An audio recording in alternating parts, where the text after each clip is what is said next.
that Delaware place. Like, oh, so you mean that's out of state? I thought there's a random place around here. No, he's a Havre de Grace guy. Rod doesn't live in Bear anymore. Like, he used to live up there, right? He's back in East Dean. Oh, fucking hell. But yeah, he like that's like his home spot. Is anybody that Bear, Delaware shit? If anybody should know, Dave, you should know. Where's Rod at? You guys keep tabs on each other, dude. # East Dean Rod Uncensored. Shout out Rod. Shout out Rod. That crazy. The only person to get banned from the State Theater and then probably single-handedly shut it down.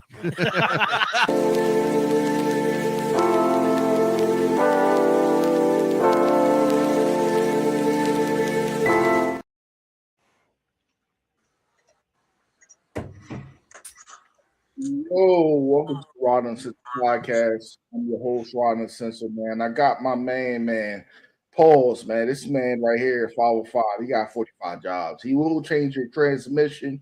He also will pray for your gal. You know what I mean? Like he said, gal. You know what I mean? Pastor Get Here. You know what I mean? The one and only. He also, man, I don't know what else job he got, man. He also painted a picture like Bob Ross. This man is gifted with his hands. We got 505 in here.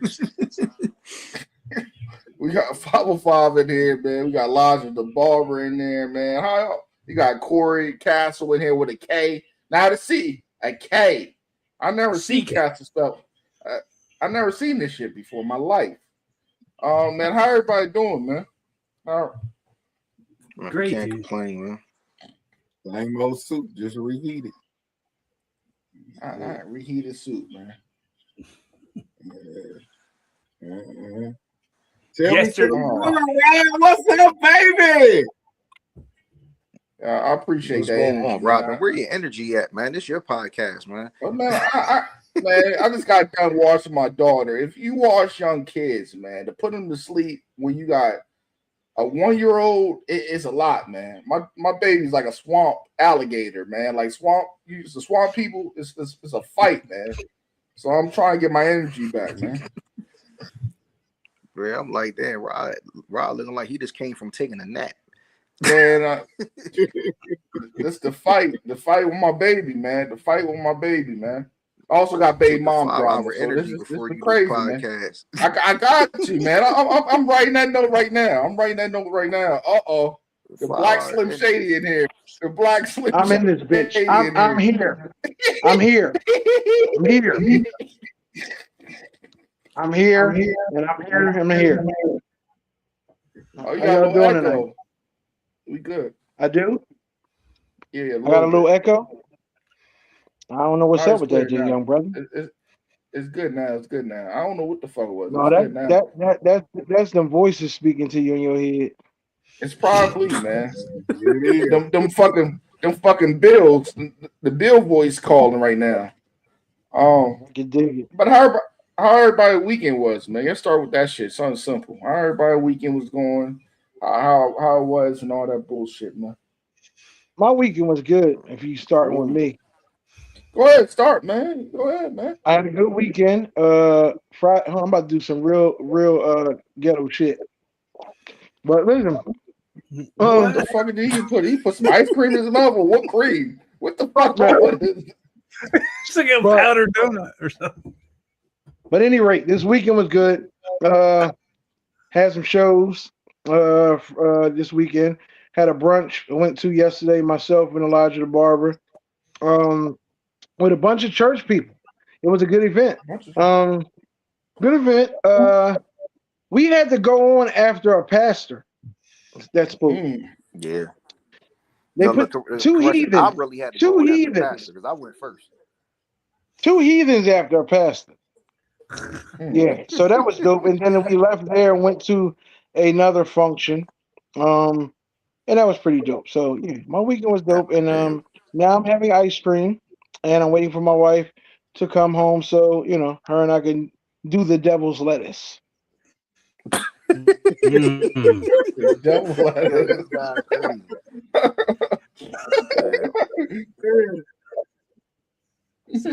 Well, let's do. You probably smoke, but oh man, you probably smoke backyard boogie. That's why. Backyard boogie. Yeah, I actually You gotta do. I did You gotta do the weed I smoke. I did some poetry on Friday, and then I did we had a comedy show yesterday. So it was a pretty busy weekend, but I had to go after that pastor he was talking about. I actually made fun of that pastor. That was interesting. Man. I need shows like that. Yeah, listen, man, nobody's exempt. I told that pastor, I said, listen, me and God had a conversation in the back, and he said you wasn't supposed to take that long. You know what I'm saying? I was supposed to go up there for 10 minutes. Pastor, he's running the light. Minutes, yo. Yo, no, listen, he definitely ran the light in the name of Jesus. Yep. Dang. Yeah. She was like, she was like, yeah, and I'm gonna leave y'all with this. And then another 5 minutes, and I'm gonna leave y'all with this. Well, people say like, "Oh, I'm gonna let you go. I'm gonna let you go," and then they stay on some other stuff. They keep on bringing up more things. And they go, "Oh yeah, one more thing," and then like one more thing becomes 9 more things. Yep, that's crazy. And that's how she was. Elijah walked in there being raised as a Muslim, and after he was gonna catch the Holy Ghost. That's crazy. Listen, that's the first time I ever seen people catch the Holy Ghost on a Saturday. Yo, he said that shit in the middle of his set. He was like, I never saw nobody catch the Holy Ghost on a Saturday. He up in there like it's Juma. Never seen nobody catch it on Saturday.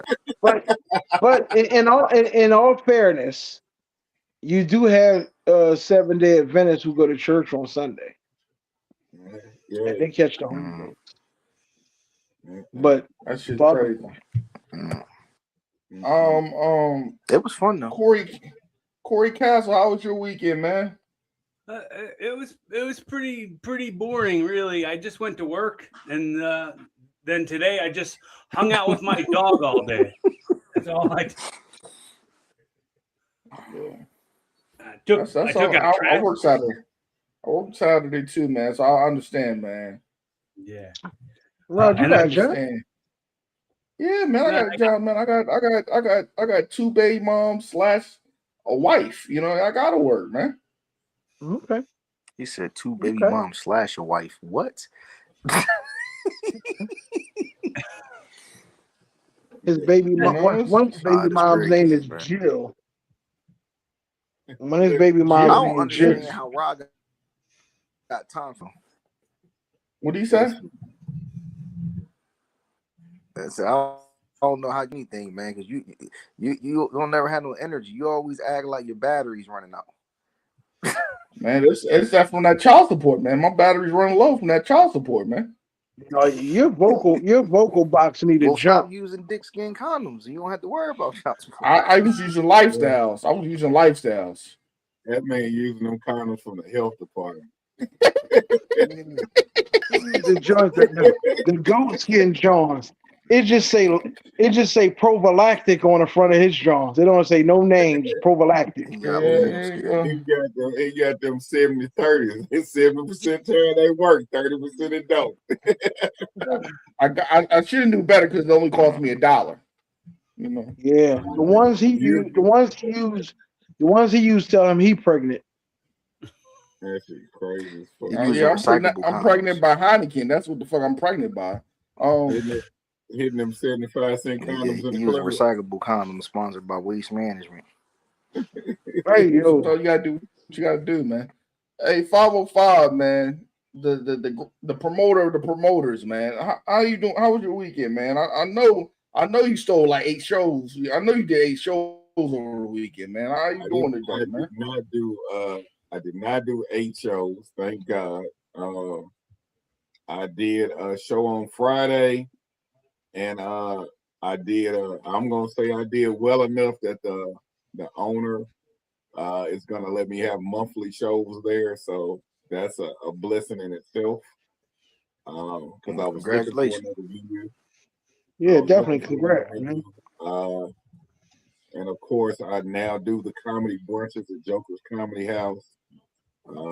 And also I had Wildin' Out auditions today, which that seemed to work out as well. So nice. Just trying to put my best pimp foot forward. and catch You're up to definitely doing that. OC and Elijah. I heard you the mayor of Nashville. That's Well, what I'm look. hearing, man. That's what I'm hearing. I ain't gonna be on here much longer. I ain't gonna be on here much longer, man, because I'm trying to watch this game. I just wanted to holler at y'all. I appreciate it, man. I care what you got to do, man. Hey, man. Also, send me the information, man, for Saturday, man. So I get them tickets. That nigga got all. Oh, for Saturday? Shit. I'll send it to you. Dover shit. All right. Dover, Delaware. Yeah, I was trying to get the information. I didn't get the information, the address, or nothing, so I can get tickets. You can get the information on our page, motherfucker. No, it just say fucking Dover, nigga. What you talking about?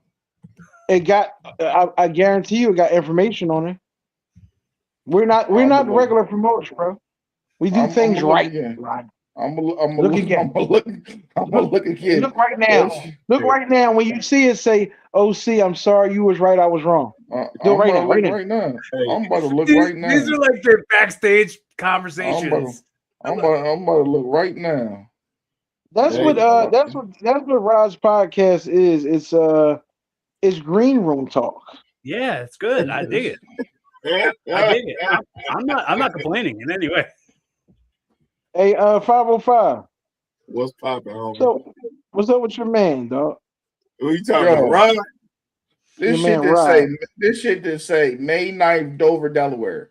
I don't see no fucking tickets on Elijah the Barber full circle tour part 2.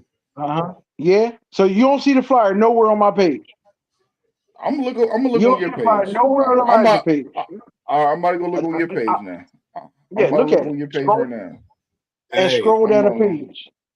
Scroll down the page. Okay. Who gives up their seat for Kobe? Okay. I'm looking right now. Keep scrolling. May 9th, Dover, Delaware. More shows added. No fucking information. Flyer. That's not a flyer. That's it was a flyer with all your fucking dates, nigga. I'm looking again. It's a tour poster. If you were getting booked, you would know what a flyer looks like, Rod. Here it is. There it goes. I knew it. Family talk. Here it is. It did take long. There we go. Okay, I finally see it after I looked at. I finally see after fucking 30 fucking posts. Uncle OC comes out. Here it comes. Is it there? Ticket available on eventbrite.com. I just gotta look at this. What's the address? Tell everybody the address. Let me zoom in this shit. This shit's so fucking small. This shit's so fucking small. 1030 Forest Ave, Unit 107, Dover, Delaware. Hey, I know an address on. Thank you, sir. Address. No, that's all I asked for. That's all I asked for. Now you want to discredit me because I'm a small fucking comedian from fucking Albany, Maryland, and Delaware. Now you want to discredit me because he's from Philly. Now you got to discredit me. OC, you were right. I was wrong. OC, you was right. I was wrong. WWE. Now you got to see on me. That's bullshit. OC, you was right. I was wrong. You right. It took me 50 motherfucking going down your page, though. He's just like, you're a hack. You suck. You're not funny. He turns it right into like personal. OC, you were right. I was wrong. If you was getting booked, you would understand. You got it. You got it, Cat.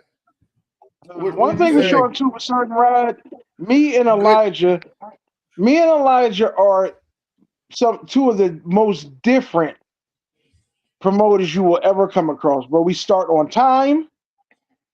We do our business. When you walk in the door, you get paid. We ain't gotta do. Let me holler at you. We don't do none of that. And we put our fucking address on flyers. Yeah. All right, Rod. I feel you. 8505, get your man. Good evening, fellas. Hey. What's up? What up, Chow? Hey, man. What you should be saying is let me get the guest spot. No, I just want to enjoy the show. I don't even want to perform. The thing is, he can have a guest spot. He can have the guest spot for Rod because he didn't see the address. It'll start at about 10 o'clock. Well, The guest spot fuck will be out 10 there. o'clock. Love mine, damn man.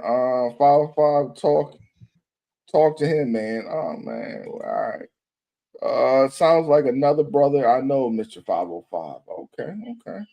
Oh man, it's our baseball talk, man, in here all the time, man, all the time. But I was talking to crazy. I was talking to 505 about the promotion game and what makes a good comedy show. Because firsthand, man, just the overall of shows, I'd be looking at the lineup. It'd be Ice Spice, one comedian, then the other comedian might be Lecrae, the other comedian might be Luther Vandross. You know what I mean? It's like everywhere. So this thing said Luther Vandross. It'd be like that, 505. It'd be like that.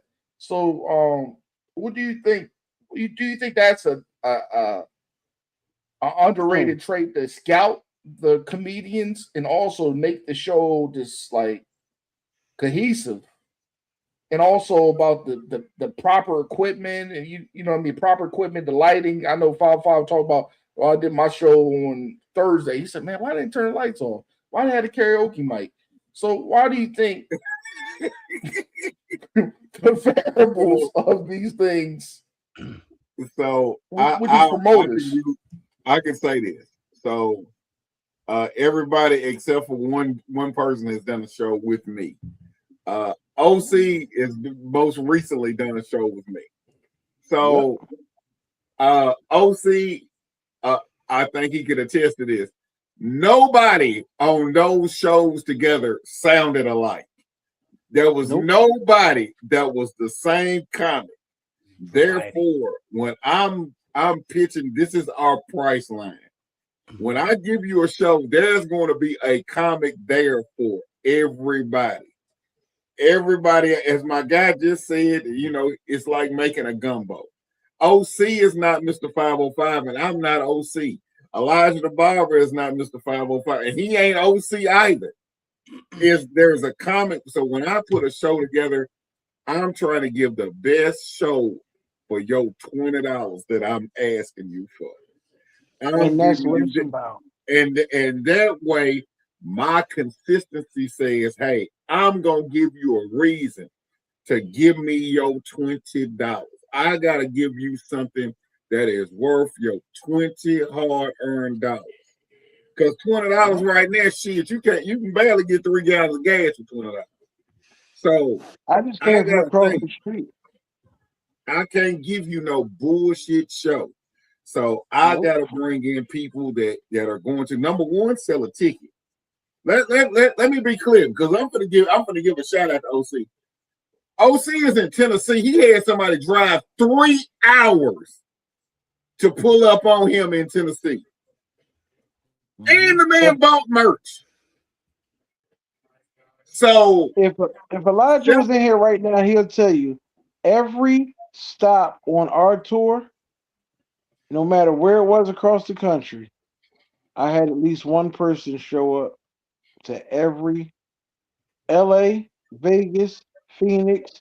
I got somebody already that's flying from Philly with me to Wichita, Kansas. And like 505 said, my homie drove a few hours.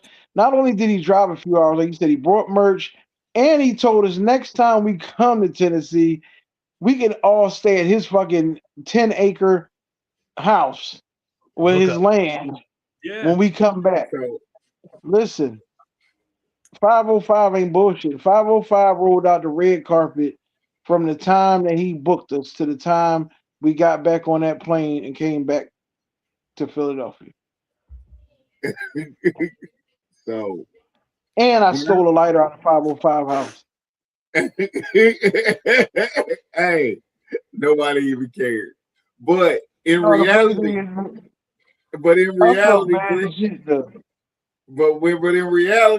we look at things in a totally different way. So when I book this show, I'm going to book this show in a manner of let me stack this up and not oversaturate.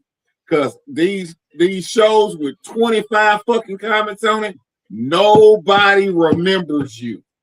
Nobody.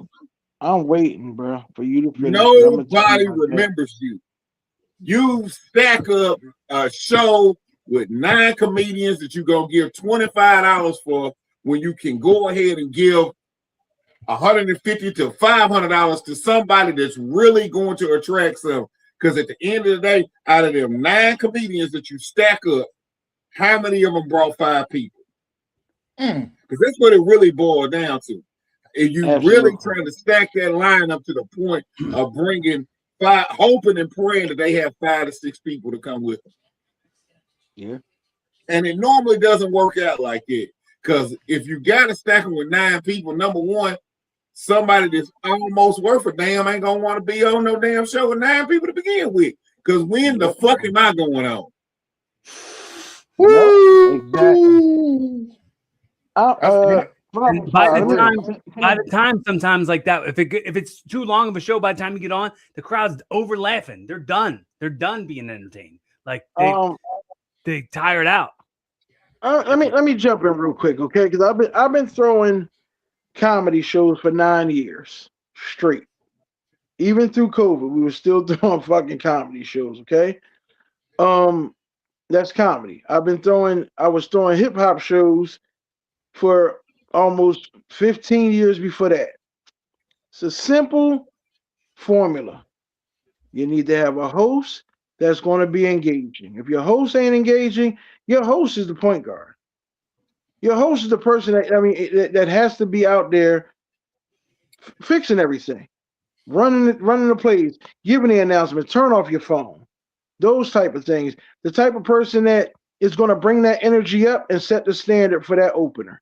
That's what you need. Then you need an opener, whether it's a guest spot or just an opener that actually is funny, not just somebody that you want to give charity minutes to. I'm sorry, I love you like a play cousin, but I can't give you a guest spot, sir. Not you, not nobody on here. I'm just saying, you can't do it, okay? And then, like you said, have like 1 or 2 other people before the headliner. There's no reason to have a fucking marathon. Like you said, like the other night when we went to this show, me and Elijah, doors opened at 8:00. Okay, doors were 8:00. The first person that went on stage was 10:22. Okay, the show was supposed to be from 8 to 11. We got out of there a little bit after 12:15, bro. You don't do those things. That's how you run a show. That's it. Like you said, have good lighting, good sound. Not my Fisher Price, my first microphone, and give like a nice price point, and have it somewhere that people can freaking park. Even if they don't have a parking lot, that's crazy word. At least if they have some cool, like some good street parking. Make sure people can park and get there. Have a good price point.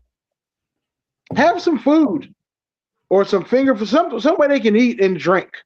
Hey, give them things like that. Okay, that's all. The fish was on point. The fish was great. The fish was so good that I ate my platter and asked for another. That's no surprise I'm fat, but yes, that's what I'm saying. That is the formula of running and promoting a show. Just that simple. Handle your business right. Like I said, no comedian gets paid from the door. When you walk in, before you touch a microphone, myself or my business partner, Elijah the Barber, or my business partner and my other run circuit that I do in Chambersburg, PA, Isaac or Anwar, one of us will hand you an envelope the minute you walk in the door. If you're coming from out of town, you might get it before you even get on the plane. Just handle business right. That's it. There's your answer, Rod. Man, Corey, man, because you say you've been doing it in 2000 and you wrestle. What's your thoughts of comedy shows and how and where you located at? I'm in mic, Delco, please. like right by Philly. Delco. You in Delco? You okay, you good. You good. Yeah, I'm in Delco. Yeah. Okay. I just started running my own room in Delco on Monday nights, doing a bar called Dolan's.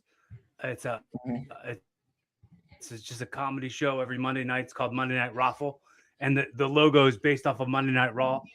It's just okay, like that's dope. we're trying. There's no Delco spots. There's no Delco spots at all. Like everything's Philly or Delaware. You can't find anything in Delco. Where in Delco you're at? Ridley Park. Oh yeah, Ridley. That's not far from me. Yeah. Yeah. Oh, that's dope. Yeah. Oh, that's dope. Come through tomorrow, man. Come through tomorrow. I probably won't because I got something to do tomorrow. But on the following Monday, you do it every Monday. Every Monday, yeah, every Monday. We'll definitely link up because I definitely got to slide through one of them joints. Like Ridley Park's maybe like 13 minutes from my house. Nice. Well, that's where I live. It's Ridley Park. I live in Ridley Park, and the bar is 5 minutes from my house. Oh, cool, cool. Super easy, and it's cool. I love that it's like a platform. I love that it's like I get to scratch that stand-up comedy performing itch and like get to work on new bits every single week, as opposed to like I would like get booked somewhere and then like 2 months would go by where I didn't do any sets. I didn't do any mics or anything for like 2 months at a time, and I would be like, I just want my own room. I just want my own mic. Yeah, that's dope. Yeah, I'll definitely come check that joint out. Cool. Okay. Awesome. So man, Corey, what do you think? Because you say you've been doing 2000, man. What do you think about like we were talking about the lineups and overall just the aesthetics of shows? You think people lack or don't take it as serious in comedy lineups? Comedy lineups, the presentation of the venue. What's your thoughts on that? I think it's a lot of like just putting somebody on because like they know somebody, and like they lack in material, and they lack in like a joke format, like where they like set up punch. They just have none of that. That's a big thing that I notice as somebody organizing shows now. I mean, I've been in wrestling, and I've been on the promoting end and the booking end of pro wrestling for 25 years. And just like as a talent in comedy, 2008 was when I started at the Helium in Philly with like Chris Cotton, H. Foley, when they were doing the Raven Lounge. I was doing that every Thursday. I love the Chris Cotton. Rest in peace, Chris Cotton. Yeah, man. dude. He was a dear friend, man. I love that guy. We would text like every day. Me and Chris, and do you know Jonas? I don't know. Chris Cotton and Jonas went to Baltimore like maybe 4 days before Chris passed. Okay. Yeah. I was just texting. You got a message, man. He said, I touched the stage. I didn't even get in the spot in 505. People said, what's your cash at? That's the move.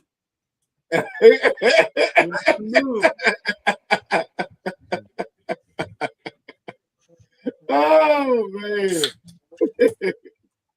Okay. You just want to see how I praise, man. But yeah, I like you said, Corey, man. I believe everything you said, man. I think there's a lot of that buddy system too. There's a lot of that buddy system.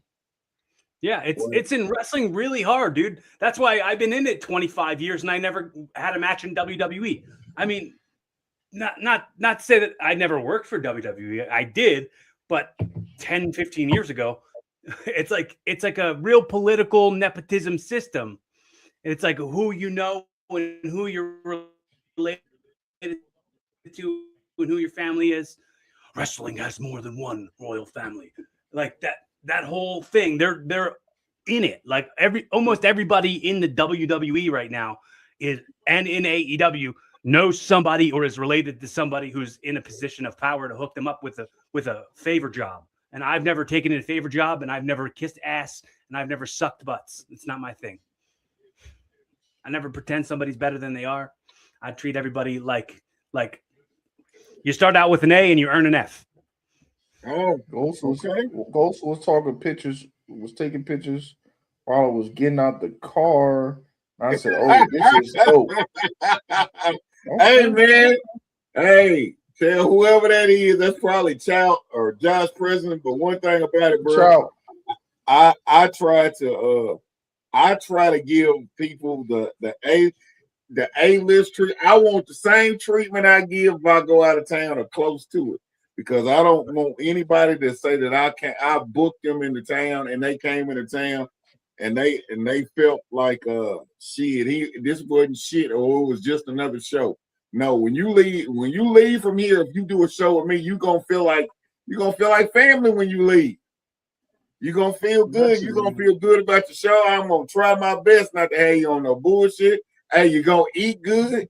We're gonna have some food. We gonna do what we gotta do. And we gonna have fun. And I'm gonna try to give the best show that I can give. And I'm very clear. And OC can attest to this. Let me point my finger at this.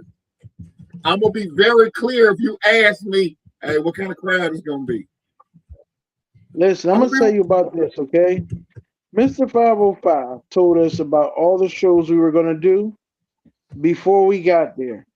And I will tell you, I've been doing comedy on and off since 2010. No promoter has ever told me their crowd to a T. He said the first night you're going to get X, Y, Z. This type of people are going to be there. Da da da da da. They were there. The second night he was like, "You're going to get to this place. They're the same as last night, but they're way more ghetto." And he used the N-word. He said, "These is niggas." Okay? We got in there. I grew up in Passyunk Projects, South Philadelphia, all my life. I moved out of there. I still live in the hood. I have not seen more hood shit in my wife's life. grandmom lives there. So I am not, listen to me, guys. I have not been in a more ghetto place than Columbia, Tennessee. The ghetto shit. These motherfuckers had garland and shit around the wall. Never mind. Mr. 505 knew this. Then the next day we did the brunch. He told us about the brunch. Mr. 505 knows his audience. He knows his crowd. He knows his town. He knows these buildings that he promoting, bro. And he will give you the best experience. I'm a promoter myself, and I try I take pride in what I do with and for comedians, and their experience with me and Elijah. Mr. 505 surpassed anything I've ever done, from hip hop shows to comedy shows, all that shit. I will tell you that. I'm telling you, you do one of them shows, you say, man, what the fuck am I doing? It's 30 niggas on the card. There's 30 motherfuckers on the card. They don't got nothing for you except for, hey, how you doing? You Rod Uncensored? Hey, nice to meet you. That's all they're gonna do to you. They ain't the same hospitality up here like a 505 show. That's something. And you know what I mean? Hey, man, Rod, that's your people? All right, cool, man. Go ahead, tell them to go sit down somewhere. There ain't too many people gonna do that. It depends on where you're at too, though, right? You're right. You're right. I don't go outside. I'm this D-list comedian. There's a difference between a promoter and somebody that puts on shows. Break it down. Break that down. A promoter, you have two promoters, and I'm not sure about Chris, but you got two promoters sitting in two of these squares that's out of these four, okay? We're promoters. Okay. We just told you everything we do. And then you got people that put on shows, okay? My grandma could put on a show right now. And she did. People are like, some people put on shows on it, like, and don't get me wrong, okay? We're all looking for, get a few bucks out of it, but we're also like trying to put on an experience where people want to come back every time. We had people when I was in Tennessee that came to every city we were in that whole weekend, and they were an hour away. One dude got on stage and performed a couple days after we did because of the fact we inspired this nigga. Okay, but what I'm saying to you is, there's people who are just out for a money grab.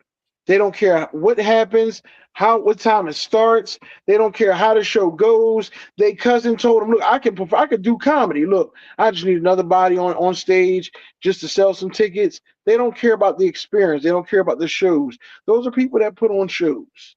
And then you got promoters, bro. I don't like to mess around with people that put on shows, really. I don't. I don't want to do a show in a bar where the TVs is on behind me with the game on. No. Where I'm standing next to the lady that's at the bar, like that. No. I don't want to do those things anymore. And I have the right to say that all. But yeah, promoters that's real. And promoters and show putter owners. Now I'm about to make me say what I did. Anybody what you say, bro? Anybody else want to add something to that? Coming from the world of pro wrestling, the word promoter puts a sour taste in my mouth right away. Like, just because there's so many carnies that run promotions in pro wrestling that I've worked for that'll like go, oh, the house is light, and then they'll finagle around not hooking you up like they said they would or anything like that. So I definitely don't. I'm not saying that you're being a promoter. I just see carnies, and like in wrestling, promoters like come up and they give you a little wimpy little handshake.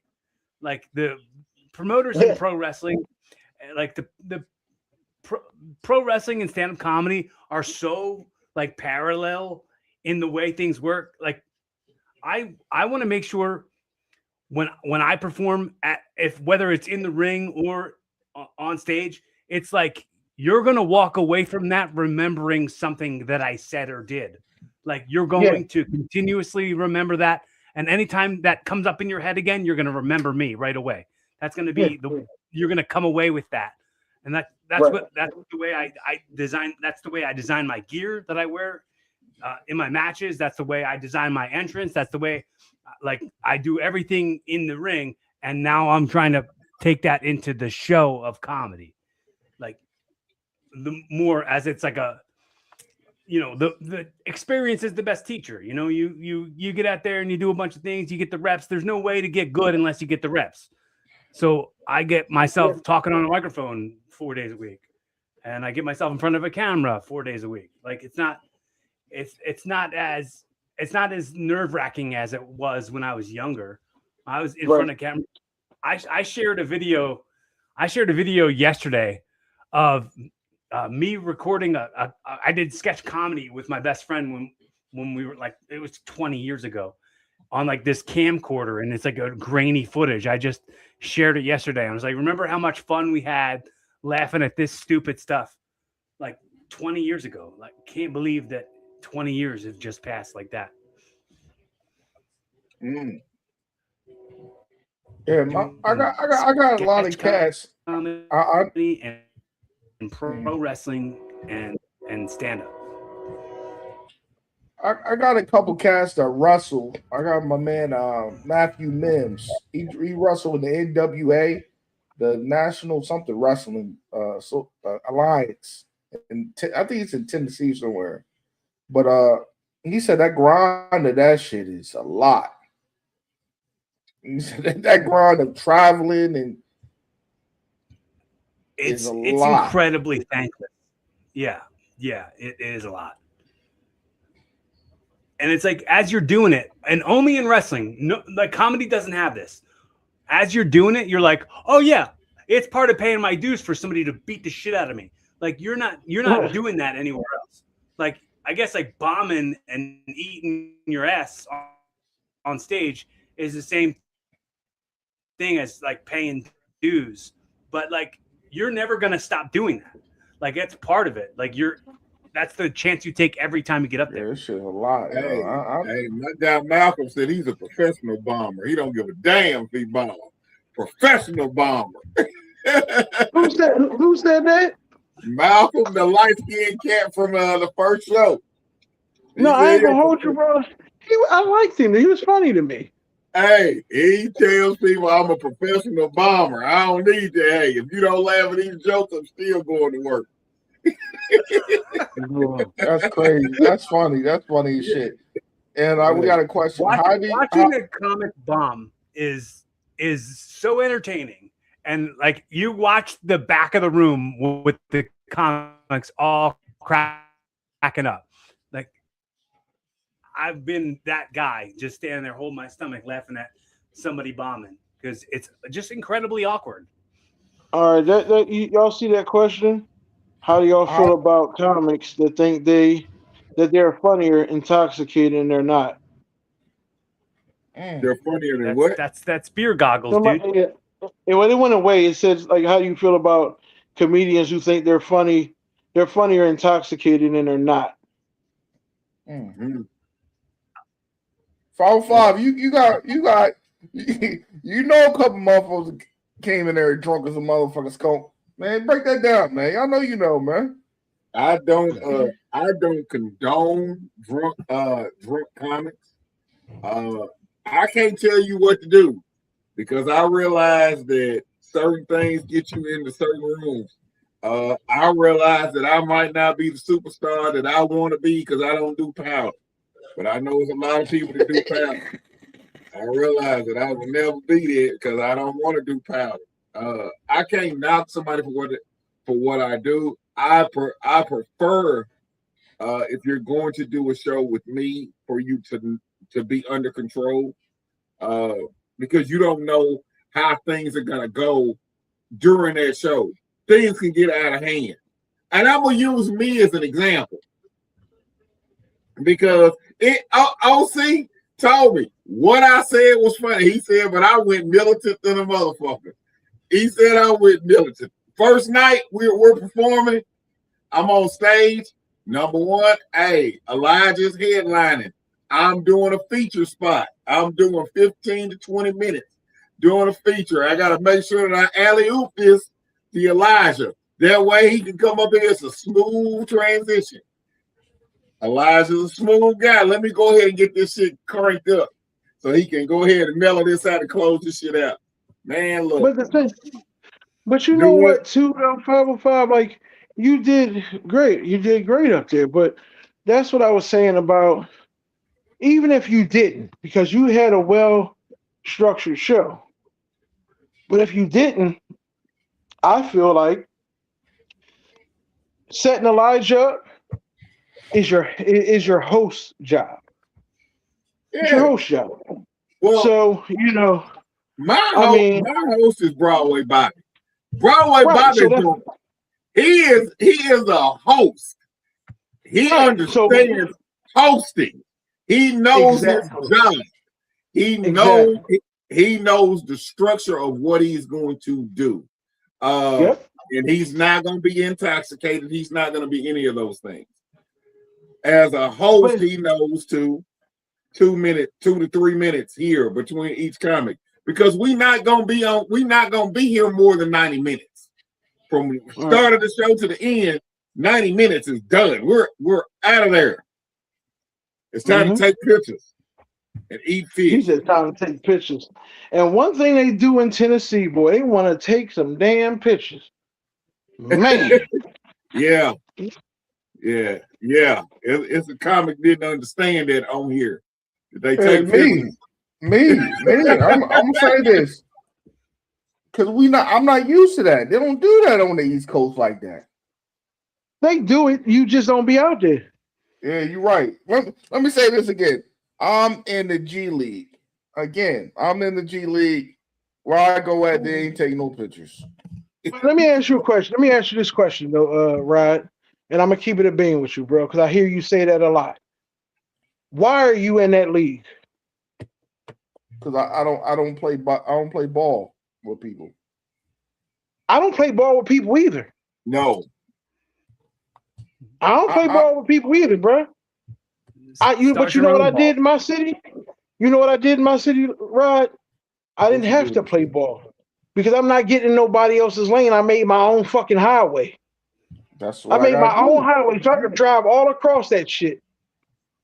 You're in the G League or whatever you call it because that's where you want to be, right? You're right. Stop shortchanging yourself, bro. That's why you're there.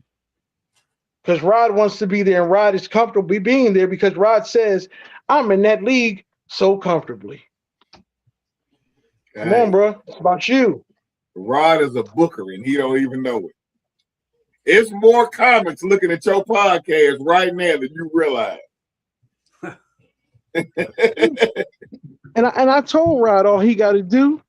Rod still ain't doing it. Told Rod all he got to do when it comes to this podcast. Rod still ain't doing what I told him. I forgot, man. I forgot. You forgot what? What you told me. I forgot. What I told you? Yeah, I told you to stop making them stupid ass posts that says, hey, who wants to be on my podcast next week? No. Put it out there. You got to list the motherfuckers, write their names down. Right? Write their names down, hit them up, send them a flyer so they can start promoting the show. Start promoting the podcast. I'm going to be on this podcast this weekend. I mean, this Sunday. It's going to bring you more viewers. It's going to create more camaraderie between you and other comics. I told you to do this a long time ago, right? Guess what I saw yesterday? Guess why I'm here right now? Because Rod made a post. Where are my comedians at? They want to listen, Rod, or you're going to continue to be in the G League. Listen to people like me, bro, who know what they're talking about, bro. I got your back. A lot of people ain't going to give you game, bro. I'm giving you game. I just ran across that in the open mic. Okay. Was that the drunk folk? The drunk folk. These open mics, that's what they promote. They want you to buy the liquor up and do all that shit, man. And sell food. It's like a comedy show. A lot of the open mics, they sell drinks. Open mics, man. You're supposed to have fun with your material at the open mics. We went into a comedy club when they was here late. Well, I'm in there every week now. But went into the comedy club, there was no alcohol in the green room. What? There was no alcohol in it. Was there any alcohol in that refrigerator in that green room, sir? OC? Nothing but water and soda. My bad. I had muted it because I was yelling up the steps to my wife. Yeah. But she said, no alcohol, no drugs in my green room. That's what they said. Yep. So I went outside and did my drugs. I mean, but yeah.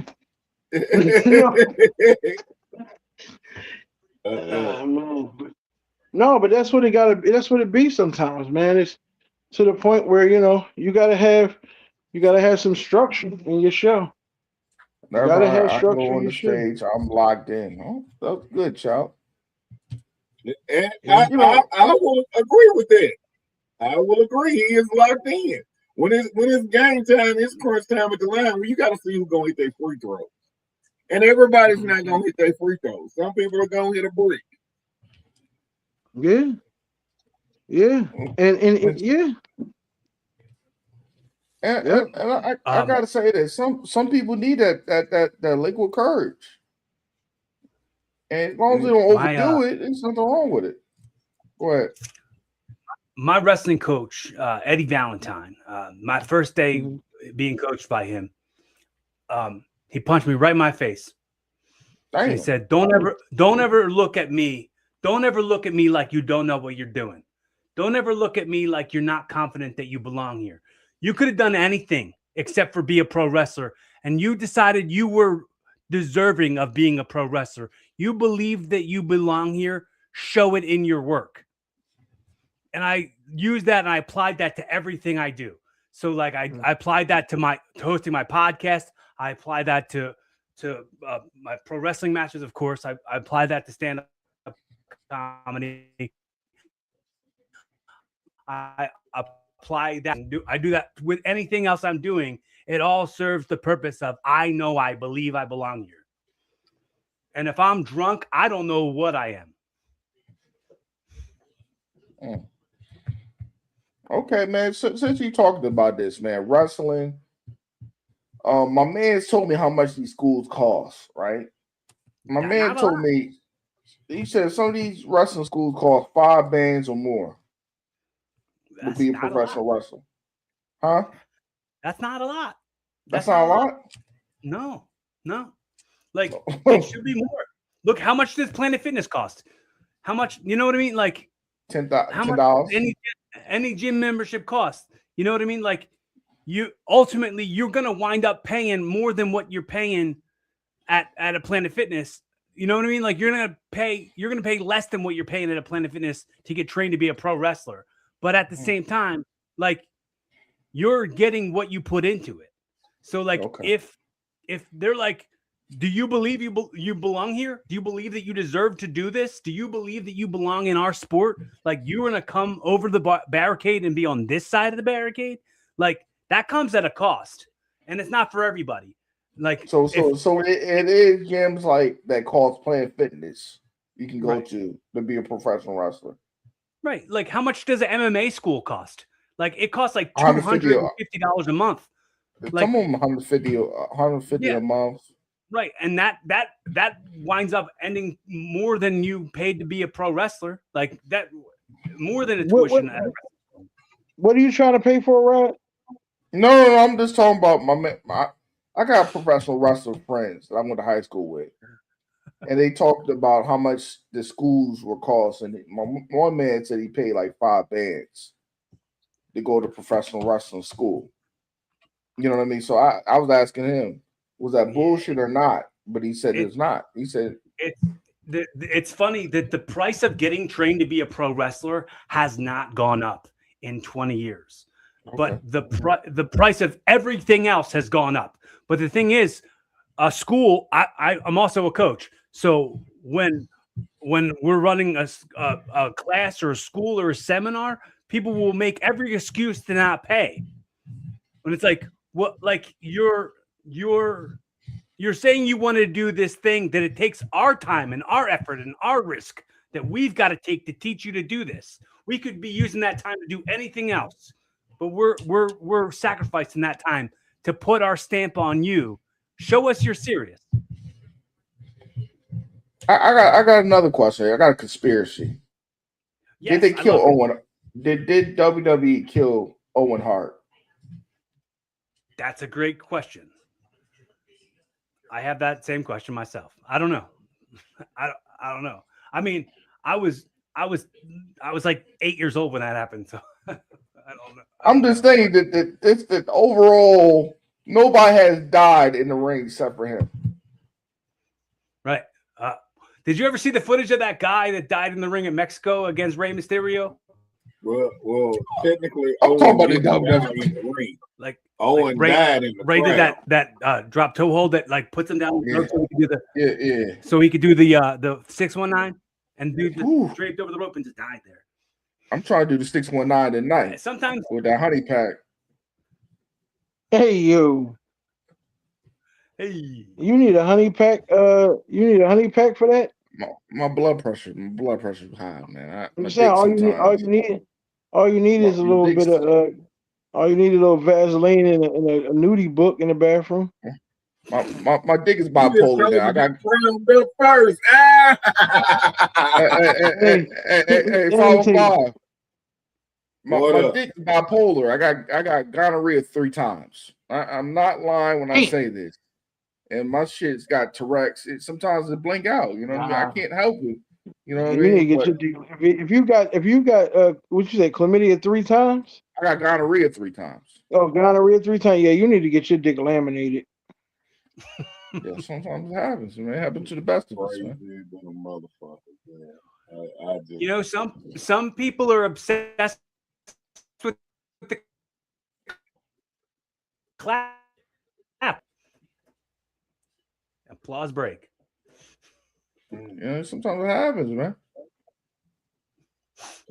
You know, yeah, I get it. Yeah. Move right along. Rod. Yes, sir. Where's the next show, my brother? I'm curious.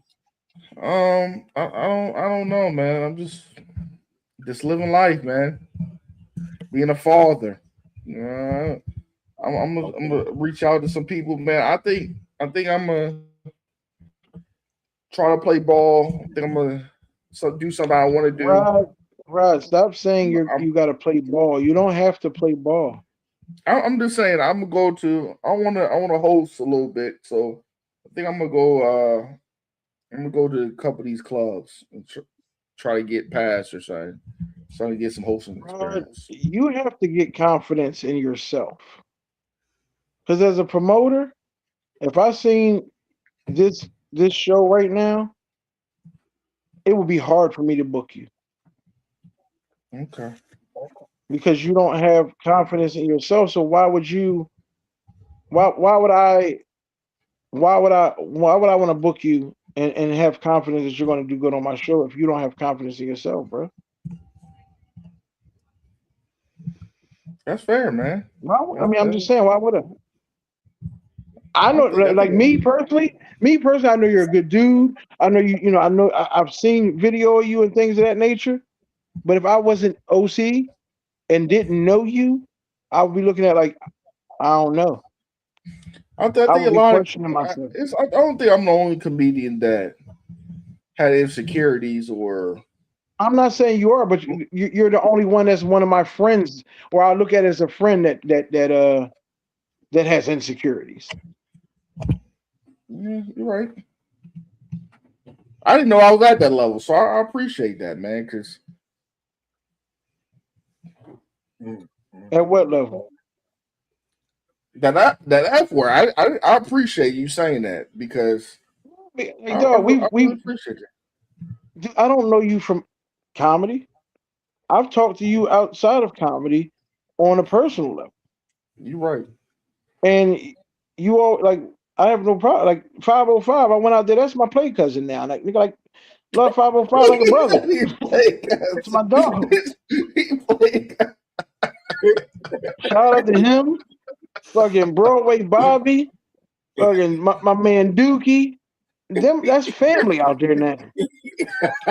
If anybody ever asks me if I've been to Tennessee, I'm like, yeah, my cousin live out there. Who your cousin? My cousin Dookie. My cousin Dookie. My cousin Dookie out there. They gonna be like, yo, yeah, my brother live out there too. My brother 505. He got the Mohawk joint with the I'm saying. Yeah, I might not tell nobody I know Broadway Bobby because he's a fucking live wire. I might not tell nobody I know him unless I got one of my guns on me. But yeah. Hey, bro. Okay. OC, next time I'm in Philly, I would love to go to an open mic with you so I can see me work. Okay, so I can see me work. So you can see me work. Chow Bout. Oh yeah, Chow, listen. If you come to Philly, you're probably not gonna go to open mic with me. I'm sorry. Cause I don't go to open mics. I'm sorry. Other than my own. Cause I run them, but I don't go to open mics in Philly. I would rather get a mosquito bite. I'd rather get a mosquito bite on a knuckle on my toe than go to open mic in Philly. Come on, man. Come on, man. Come on, man. What? So break that down. Why? And why? Yeah, why is that the case? Because I just went to Philly, and I just went to Tony Place up in North Philly. And it was a nice spot, nice establishment. And I went to a show with Xander Hobson. You know me. They're about to go to Tennessee. May what May he going there? May 9th? What are you going? So hold on. So Xander will be doing shows in Tennessee May 29th, May 30th, May and 31st. 31st. May Okay. 29th, May 29th, he'll be in Scottsville, Kentucky. May 30th, he'll be in Pulaski, Tennessee. May 31st, he will be at Joker's Comedy House at the Comedy Club in Clarksville, Tennessee. Okay. So I went to North Philly, man, and I gotta say this, man. I had a great time out there. But what's the difference from how's the open mic scene? Because I really don't hear too much about the open mic scene. A lot of people I hear either they go to New York or they do. I do hear about people going to Punchline open mic. So what's that experience? Because I never been to the Punchline. I mean, I've never did Punchline open mic. I've done I've been Punchline open mic many times. It used to be good. It used to be really good. Yeah. I heard it was a dope. I heard it was a dope mic. Yeah, like I just don't do. Before it was. It sucks now. No, they moved it into the bar, like the callback bar.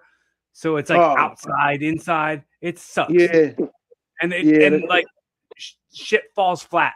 Like and also like the room empties out after a while. And you're performing to people who are just sitting at the bar. It's just like doing any. Yeah, my fault. I'm sorry, cutting you off.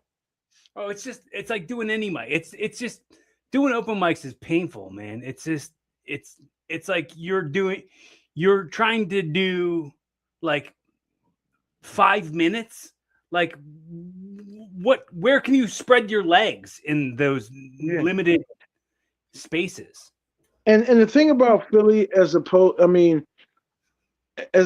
to like other places,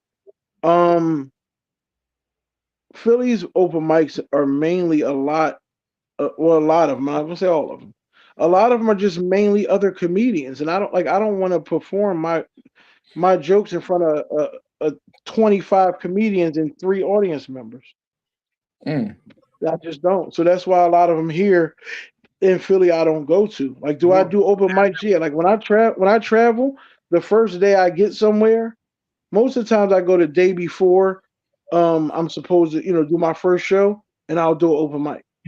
I'll go to open mic in another city or another state and things like that. But in Philly, I just don't go to them because a lot of them are, like you said. I mean, you get 1,100 freaking comedians and like 3 audience members. Right. Most of them, like I said, most of them, not all of them. And I was on a show. I ain't gonna, like I talked to my man Elijah the Bar. Me and him talk, 505 talk. I need to call OC more because I need to get some counseling because I got low self-esteem. But I see him. I had this one person. I ain't gonna say their name because I got no problem with this. I got no quarrels with this lady, but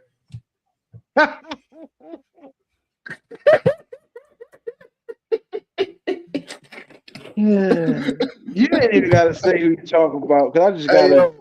Hey yo, I seen them again. It's probably been like, I'm gonna say it's been like 8 months since I seen them again. We did the same show again, and the material's still the same. My kids are in the car, right? 505, and this person doesn't have kids.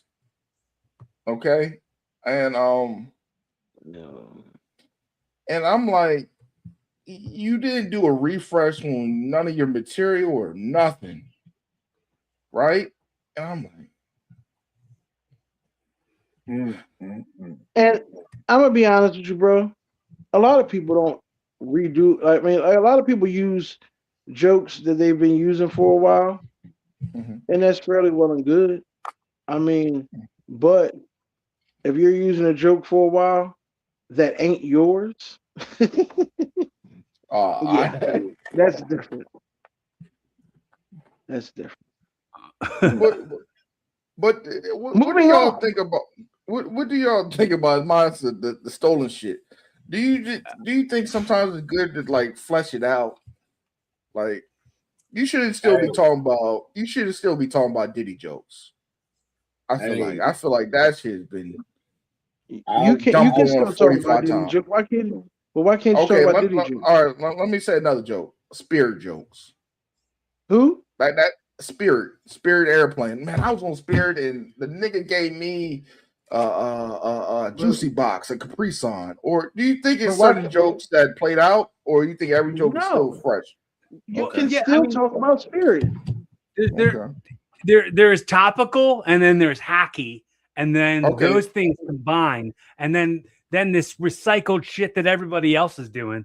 Like you gotta have an original spin on whatever the thing is. If you're gonna use a topic that a bunch of people got material on, make your material original. Like come at make it it stand up from an angle that people want to remember, people want to laugh at. So all right then. Since you said it like that, what does everybody on the panel consider a hack joke? Everybody does a bit joke? Like, oh, I tell people I do comedy, and they say, "Tell me a joke." Everybody has a joke. Everybody has a setup like that. Stuff is just cheap. Some stuff, just cheap stuff, like stuff everybody does. It's just like When I say like cheap, I mean like cheap heat. Like in a wrestling match, when you're like that guy's fat, that guy's gay, I'm out of here. You know, like it's just mine is stuff that's just like go ahead. When you know a comic, and when you know the hack shit is getting ready to start. When you hear these three things, anybody fucking, who's married in here? No, that's not one. See, marriage is just a setup for good choir work. Anybody fucking? Okay. Gee, guys, y'all weather is crazy out here. Okay. And this is the best one of all. Excuse me. Make sure y'all tip y'all waitresses before y'all leave. What you drinking? Those are the three. Anybody? You got an honorable mention too, though, bro. What's that? Where my people that XYZ? Where my people that's breathing? Shout out to all the people. If you out there, you blink. The local sports teams shout out is also very hacky. Shout out if you out there in the crowd and you blink, let me hear some noise. Hey, now you see, it just took me giving examples for everybody to liven up in this motherfucker. Everybody got them, they just didn't want to say them. Anybody fucking is always going to be the best one. I was chilling because I was doing a lot of talking already. I talk a lot. I don't give a fuck. Anybody fucking? Y'all fucking tonight? Yeah, probably not. I hear where my people at out there that got kids, and then they don't have nothing like. And once you clap that you got kids, they ain't got nothing for it. Oh, all right, I got kids too. Like that's it. But stolen jokes, I'm gonna tell you right now, most of my jokes are very closely knit to my real life. So if you take any of my shit, I know you did because it's about me. And if I catch you, if I catch somebody stealing my joke, that was your question. What you think about stolen jokes? Steal my joke, I'm gonna punch you in your chest till your shoulders touch. I got a question though. Because I got a question. I had this one guy. I ain't gonna say his name. I'm cool with him. And he said Kevin Hart stole his joke on his recent special about gas station pills. And I'm like, I don't think he stole the shit from him. Because the nigga got $10,000. But why not? Dave Chappelle stole from Toure. And it's noted. Dave Chappelle, word for word, did a Toure joke. I'm gonna say on this. On a special. I'm gonna say this though, OC. I think Kev, right? I think Kev, how many rights he got? I don't think he's stealing from nobody. I think you think Spank's stealing from somebody? But let me ask you this, bro.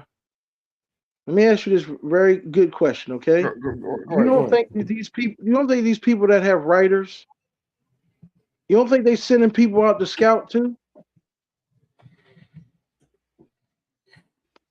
You don't think so? I might be naive. Yeah, very. Hey, go to more open mics. I don't Go think to nobody more wants to open mount my mic. wife. You can learn more at an open mic in a comedy club within the number one. Let me explain something. Y'all was talking about the open mics and comedy clubs. Let me go ahead and hit you to something. The first 5 people that go up at an open mic at a comedy club, those are the people that you want to see. When you go down the list, them people that's there, just like my guy just said, the crowd fickles out. That's because those are your midnighters. Those are the ones that's been waiting in line all night long to be on that open mic. Hey, nobody came to see you. The only time, and sometimes if it's your first time doing comedy, you're going to bring 10, 15 people to watch you do comedy. Well, what you doing there, they going to want you to go on last because we're going to get all the money that we can get out of you right now. Because you might not ever come back. But if you brought 10 people, they good for $100. Each one of them going to drink 2 to 3 drinks. They're going to have a chicken wing plate and some french fries, and they probably going to share an appetizer at the end. That's I say this with confidence. I'm going to cook any stage I get on. Okay, check out. And that might be true.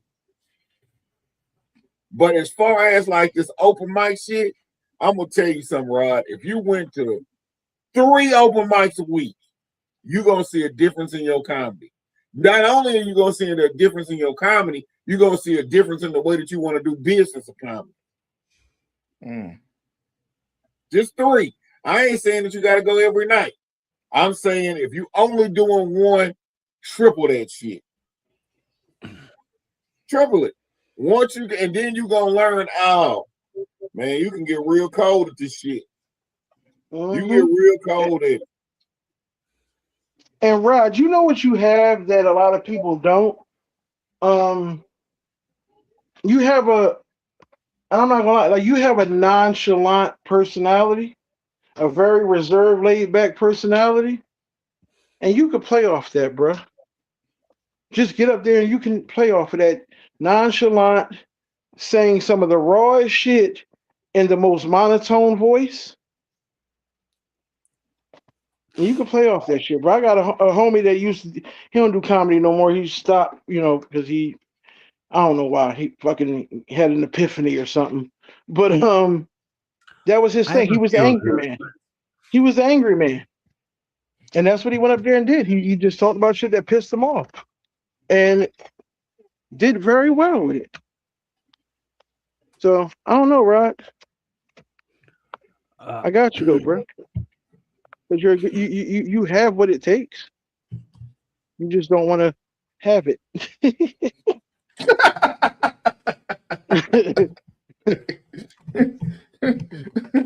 Oh man. Damn, I'm out this motherfucker. I'm out here in the middle of there. Oh, I'm walking to the deli to get some cash so I can when I get up in the morning I got somewhere to go, and then I also want to get me some of the devil's lettuce. Get me some, they take Venmo. Give me some lettuce. Huh? They take Venmo. You don't even have to pay like that no more. They take Venmo. Oh yes, This nigga said Venmo. Yeah, right. But they actually do. But I don't be putting my info in these motherfuckers' phone. Fuck that. I live in the I got this question for you too, Corey, man.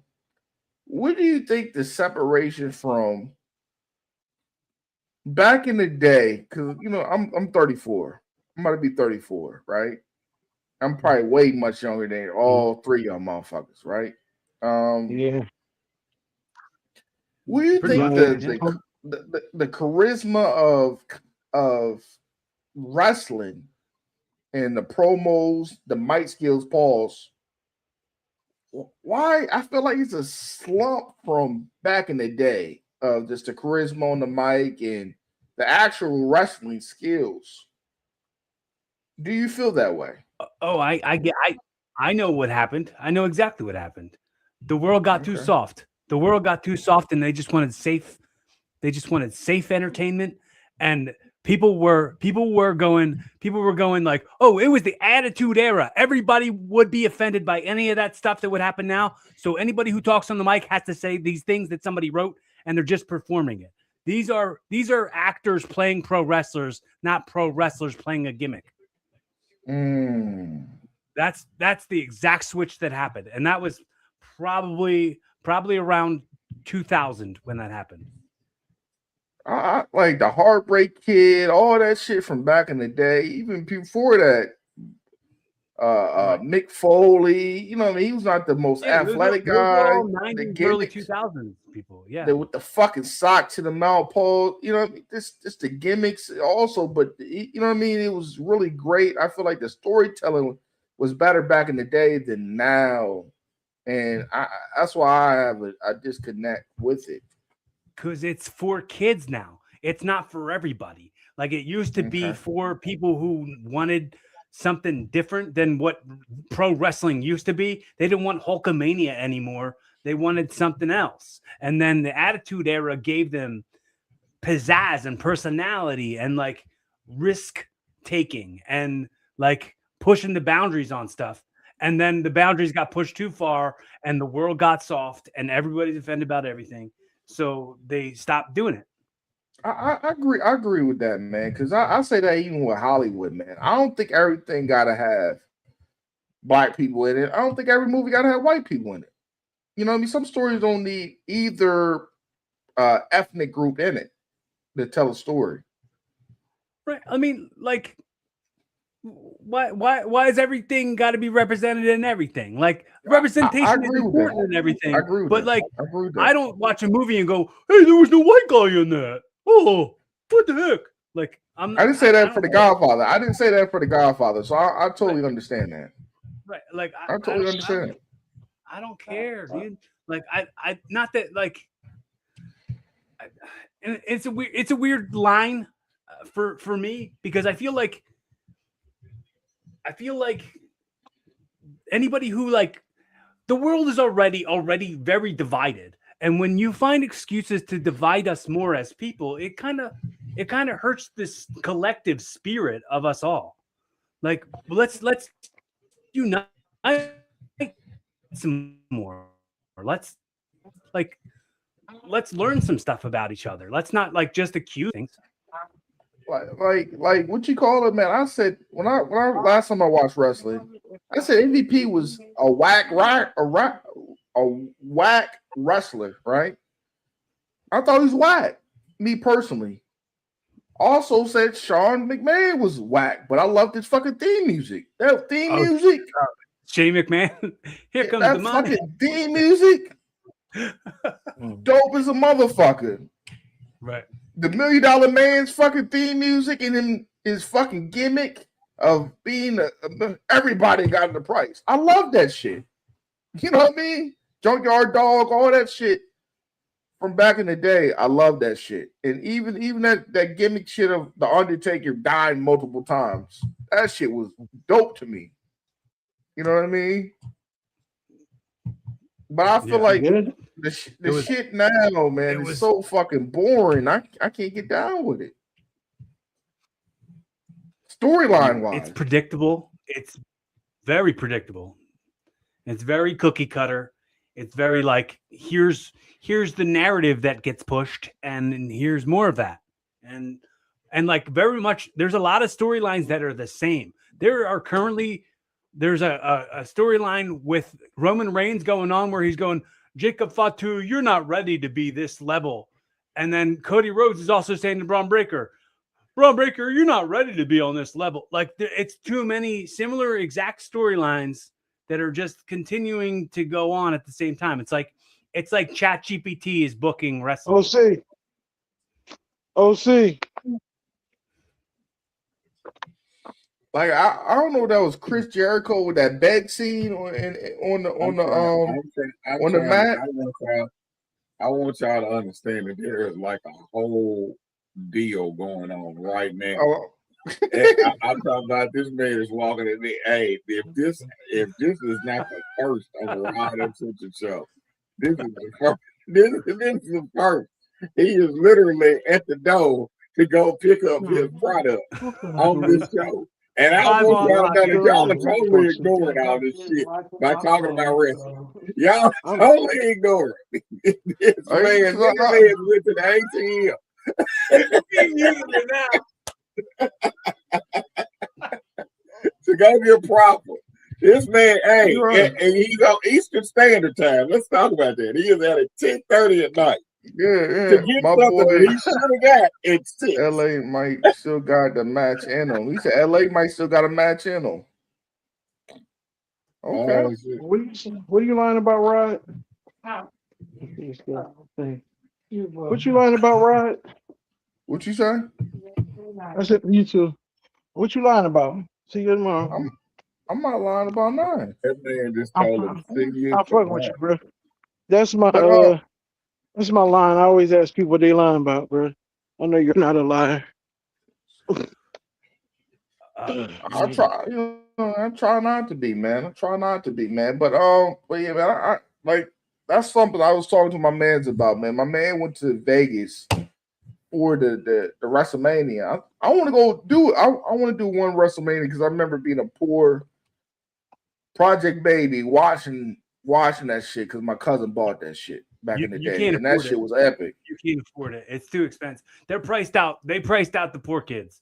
You can't afford watching wrestling anymore. Hey, dog, listen. Elijah, I like to go see. My man told me AEW is nice too to watch live, so maybe I can get AEW. dog, Japanese wrestling. Elijah and his sons went to WrestleMania when it was in Philly what was it, last year or the year before last? Some year. 2 years ago. Yeah, I was there. Yeah. I was there. Elijah, him and his sons went, and I dropped them off there. Dog, they had like bottles of water outside the venue for like $5 or $6 for a bottle of water. Like that's high as hell, bro, for some freaking water. Right. Like this shit crazy. Yeah, that shit is high. So I remember the little guys getting priced out of everything. Yeah. The wrestling fans can't be fans of wrestling because it's too expensive. How much do WrestleMania tickets cost? It's probably like $7,000 for like nosebleeds or something. I know when Elijah went that time, it was a couple hundred per ticket. The tickets have tripled in price since then. Yeah, that's what I'm saying. Yeah, like I know it's probably way more. Like my granddad used to take me and my brother and my cousins to see wrestling back in the day. When it was like once a month at the Spectrum in Philly. Okay. That like I was a kid. I'm 50 now, and this had to be I was like 12. But yeah, Spectrum back then, wrestling was dude. I work my shoot job. My real job is I do nightclub security, right? So okay. I work with a lot of dudes who were like going to Spectrum Wrestling, who are in the same age range as you, like local Philly dudes who would go to Spectrum Wrestling back in the day. Okay. Talk about seeing Chief J Strongbow and Jimmy Superfly Snuka. Yeah, Jimmy Superfly Snooker, Roddy Piper. Those was the guys when I was young. You know what I mean? Fucking all them George the Animal Steel and them kind of guys. And now I don't know none of these motherfuckers. Because and also the other part of wrestling that's changed is when you would watch wrestling back then, or when you would watch wrestling in like the Attitude Era, you would watch it and you'd be like, yo, I don't want any part of any of these guys. These guys could all beat up my dad. These guys could all beat up anybody I know. And now you watch it and you're like, I could take any of these guys. These guys all look like weak little bitches. They've never been in real fights. Like, you're right. You could call them out and be like, yo, I bet you never been in a fight in your life. And they haven't. Most of them probably haven't. I went to go. This is how crazy it was, man. This is how crazy OC it was, man. It might have been like 2020, man. I was in North Carolina, Fayetteville, and I ran up to Big Show. This motherfucker, I'm like, this motherfucker's chill as a cucumber. I was like, yo, I'm a big fan. I remember watching you wrestle back in the day, man. I just want a picture. No security, nothing. He's like, oh, sure, man. You the first one to ask politely. Yeah, come get a picture. This motherfucker, I say, yo, this motherfucker, that camera shit was real. This motherfucker is a real big motherfucker in real life. Yeah. Yeah. Mm-hmm. And got clubs in his hand. I was like, this motherfucker been a legendary Viking back in his day. This motherfucker was killing motherfuckers with a sword back in the day. If that shit was Hey, back in the I gotta go, guys. go ahead, man. Go ahead, man. Chill out with my wife. She just got home from being away the weekend. I'm gonna go chill with her and do some devil's lettuce. Do you, man? I appreciate you for having me on here today, Rod. Huh? Go do it. Yeah, and 505. I'll holler at you tomorrow, bro. That's what's up, brother. I'm gonna use your lighter to smoke tonight. And Corey, hit me up on Facebook. I'm OCDs on Facebook, Big OCDs on Instagram, because I definitely want to link up with you and slide down to your open mic. Yeah, dude, and come do an episode of my podcast. We'll do it on here. I'm with it, bro. And I'm gonna send you a joint. You drive, right? Yeah. All right, because Thursday we have Thursday in Clementon, New Jersey. Elijah and I have our open mic. So, but our open mic out there is directly across from Clementon Park. But our open mics are like shoes. What time does the mic? What time does it go to? It's we do doors at 7, and then it's poetry from 8 to 9, and then I start the comedy from 9 to 10. All right, cool. Yeah, I usually work till 9 on Thursdays, but I could organize something for sure. Yeah, we'll figure it out, man. Like I said, we'll figure it out. Like I'm gonna definitely link with you, and we're gonna do some stuff, man. All right. Yeah, I appreciate it. Rod, hit me up tomorrow. What time you get off of work tomorrow, Rod? I'm off all day tomorrow. All right, hit me up after 12. All right. All right, I'm gonna holler at y'all, brothers, man. Y'all be good. Later, bro. Right. See ya. Peace. I'll get off of this motherfucker, yo. You gotta hit the fucking red button, man. Oh man, I stream on Twitch. I love wrestling. All right, man. What he said, Corey, I'm gonna follow you as well. I love to hit you on your open mic too. Okay. Yeah, dude, come to. You said you're coming to Philly, Mike's. Come through on a Monday. I'm in Delco. I mean, he's in Delco. 15 minutes from Philly. 15 minutes from Philly, man. But man, I'm gonna have to get you on, man, back on just to talk about wrestling, man. I gotta just pick your mind on wrestling again, man, because I remember being like I said, a black kid. I really thought, I had a cousin that thought we had a little fake ass ring outside my uncle's house, R.I.P. my Uncle Nut. And we used to jump in that motherfucker. He used to wet his hair like Triple H and all kind of nut ass shit, man. Because we was a 505. We was entrenched to this shit, man. You know what I mean? I used to have fucking stuffed animals on my muscle like I was Tony Atlas and shit, man. I'm entrenched in the WWF, not the WWE, man.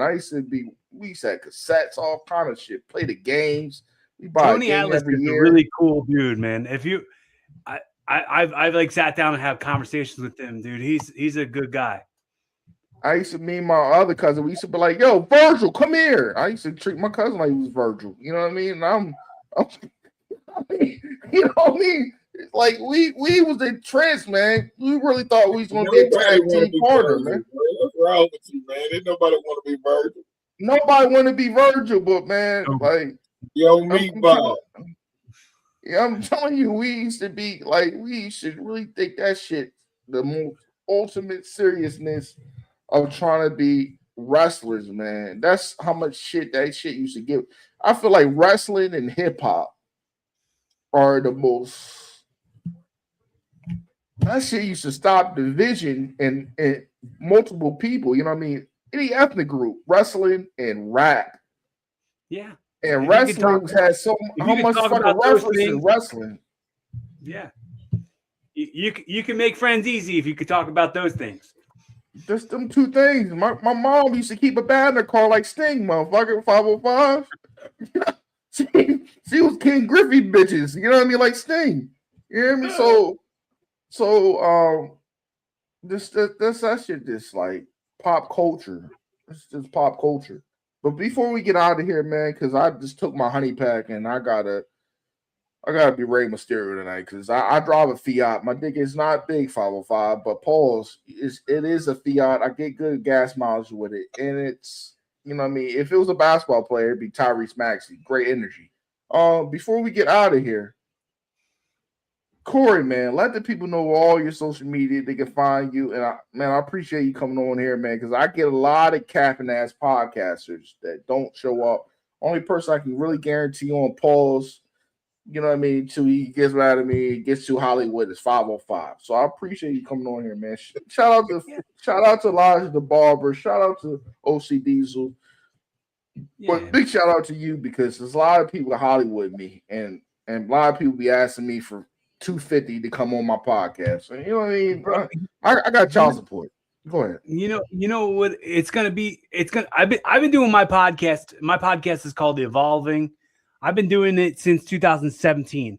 I've learned to separate the taking the people blowing you off personally really easy. Like it's not about me. It's not about them. I like separate, like everybody's got their own life. You got child support. You got this, like everybody's got something else. Like people get too busy to check back on the DMs that they promised that they do or agreed that they do. And I'm also busy. So I'm okay with people blowing me off because the next person isn't going to blow me off. And I'm going to keep on building momentum. I'm going to keep on swinging this axe at the entertainment business tree. No matter what. I'm going to keep on beating. I'm on all on YouTube at Corey Castle, youtube.com/@CoreyCastle, spelled like it is on the screen here. CORYKASTLE, and hit me up on any of the socials. I'm there. I'm that everywhere at Corey Castle. I got Monday nights at Dolan's in Delco, and I am going to have the last Wednesday of every month starting this month at Phoenix Bar and Grill in Aston, PA. So I'll be doing stand-up comedy and live podcasting from the Phoenix Bar and Grill in Aston. So come on through. Come on out. Come say what's up. That's dope. Hey, man, 505, man. Let the people know what you got coming up, man. You got 30 shows, man. You driving a yacht on the you know what I mean, on the Cumberland River, man. Let the people know, man, what's going on with you. What you got coming up, boy? Oh man, hey, the biggest thing I got, we are doing monthly shows now in Scottsville, Kentucky. I'm going to be putting out a lineup tomorrow for that. I got the Grown Folks Business comedy show the 30th, and then I got my 90s comedy show the 31st. Between that, though, I will be on 102.9 radio. You can stream it on iHeart as well. iHeart Radio, I'll be on there Friday at noon for promotion and doing a little small thing about Mr. 505. Shout out to my guy Les Clendenden for believing in me and wanting me to come on and tell the 505 story and give it to it like it's supposed to be given. So like I say, man, I'm just trying to make a move out here in these streets. That's it. Yeah. Okay, man. Let the people know when another skit gonna drop, motherfucker, too, man. With the streets, you know when another skit coming out, man. You know what? Hey, I'm gonna tell you what. Just because you said that, I'm gonna upload one right now. Like right now. Man. Like live on the Rod Uncensored podcast. Like right now, I'm getting ready to drop a Bishop Get Here. Because man, I forgot about OC about that all Russell shit. I forgot to ask him about that. Yeah. Hey, so what you're talking about right now? You're like you're talking about the skits that we done. So there's literally like 4 of those in the cut. There's literally 4 of those passing videos, man, sir. He said we need more of them. That's what Chop about this said, man. Yo, you the PK, you the PK, man. You gonna tell us what it is, man? You know what was that going on, man? So I'm literally like right now, I am literally about to upload this new Bishop Get Here, like right now. So there's gonna be no issues about it. And Chop Bow said, "Thank you, sir." Man, before we get out of here, man, because you know me, I gotta say this, man. I appreciate everybody came on here tonight, man. And I heard things I need to hear today, man. Shout out to OCD. So I didn't know we were friends. And he looked down at me. He looked at me a different way, man. So I appreciate that, man, because this comedy game, man, I talk to 5 every day, man. I tell him this shit is the most filthiest thing I ever seen in my life. It's a lot of buddy passes. It's not like we talk about all the time. It's not about really putting that pen on that paper. It's about, are you gonna eat the ass till they pass out sometimes? And you know what I mean? We talk about the game, man. And we talk about the game. A lot of cats right now, they door dashing, you know what I mean, that are comedians, you know what I mean? And a lot of them tell you, man, quit your job, man. You're not a real comedian if you don't quit your job and really chase it. And a lot of these cats struggling. So we talk about that illusion all the time, me and 505. So again, man, I appreciate everybody coming on here, man. Check out Corey Castle, his podcast.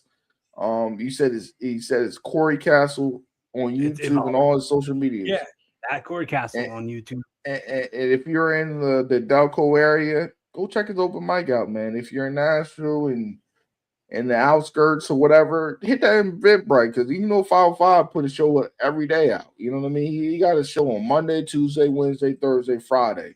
You know what I mean? He got a show every day. You know what I mean? It's a show with him every day. I did a lot of wrestling in Tennessee. I love it down there. 505 got a show every day, man. He would have a show in his front yard, man, if he could. You know what I mean? If he could put a show with a stage the size of a graduation, he would do it. And 505 will be out there with a piano. My neighbors think I'm crazy when I start shooting stick videos in my front yard. So they already think I'm nuts. So that motherfucker had a stick and said, "I can't." This motherfucker said, "I got a stick. I can't have no firearms." So that's all I can do. I gotta get the fuck out. This motherfucker is crazy shit.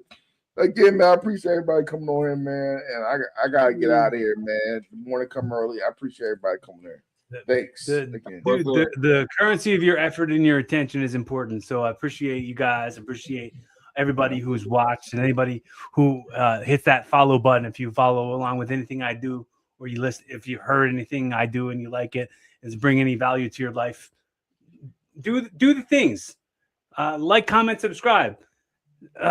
Keep supporting Rod as much as you possibly can. Like, comment, subscribe.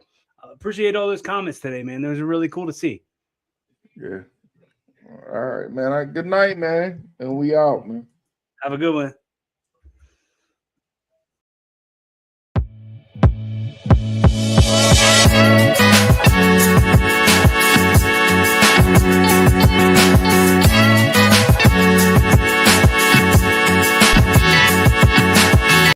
What's coming to you?